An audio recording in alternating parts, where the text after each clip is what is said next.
The వో of God. ఈ video చివరి వరకు చూడండి. దేవుని ఆశీర్వాదాలు పొందండి. దేవుని నామములో మీకు నా హృదయపూర్వక వందనములు. మిమ్మల్ని మీ కుటుంబమును దేవుడు బహుగా ఆశీర్వదించునుగాక. ఈరోజు మీ రాకపోకలయందు మీరు చేసే ప్రతి పనిలోనూ దేవుడు మీకు తోడుగా ఉండునుగాక. మీరు ఊహించిన అద్భుతాలు, ఆశ్చర్యకార్యాలు ఈరోజు మీ దేవుడు మీ జీవితంలో చేయునుగాక. ఈరోజు నీ దేవుడు నీతో మాట్లాడే మాట,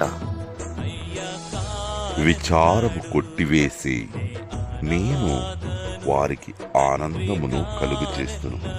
ఇర్మియా 31:13.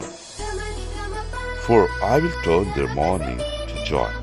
Jeremiah 31:13. వెక్కి వెక్కి ఏడుపొచ్చినా వెక్కిరింతల పాలైనను, నా కన్నీరు తుడుచువాడా